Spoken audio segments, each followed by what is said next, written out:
سننے والے کو میرا آداب و سلام۔ کمرے میں ہلکی ہلکی خوشبو پھیلی ہوئی تھی۔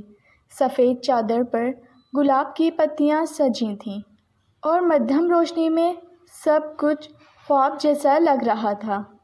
وہ آہستہ آہستہ دروازہ بند کر کے اندر آیا۔ دل کی دھڑکنیں دونوں طرف تیز تھیں۔ وہ سر جھکائے بیٹھی تھی، سرخ لباس میں لپٹی ہوئی، ہاتھوں کی مہندی ابھی تک تازہ خوشبو دے رہی تھی۔ اس کے کانوں کی بالیاں ہلکی سی جنبش سے بج اٹھی تھیں۔ وہ چند قدم آگے بڑھا۔ ڈر رہی ہو؟ اس نے نرم لہجے میں پوچھا۔ اس نے ہلکا سا سر نفسی میں ہلایا، مگر دھڑکنیں اس کی خاموشی کا راز بتا رہی تھیں۔ وہ اس کے قریب بیٹھ گیا۔ پہلے اس کے ہاتھوں کو اپنے ہاتھوں میں لیا۔ آج سے تم صرف میری ذمہ داری نہیں، میری دعا ہو۔ اس کے الفاظ سن کر اس کی پلکیں بھیگ گئیں۔ اس نے پہلی بار نظریں اٹھا کر اسے دیکھا، وہ نظر جیسے برسوں کی پہچان ہو۔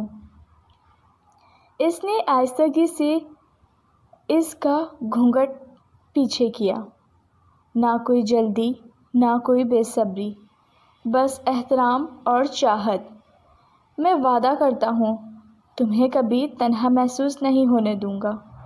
وہ مسکرائی، وہ مسکراہٹ جیسے اس رات کا سب سے خوبصورت تحفہ ہو۔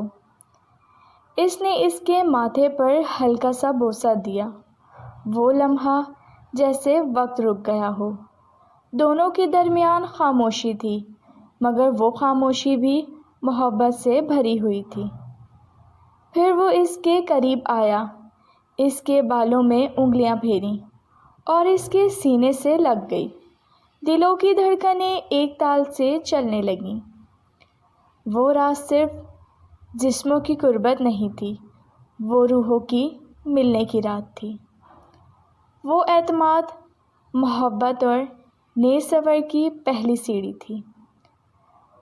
باہر چاندنی پھیلی ہوئی تھی اور اندر دو دلوں ایک دوسرے میں سمٹ کر اپنی نئی زندگی بنا رہے تھے۔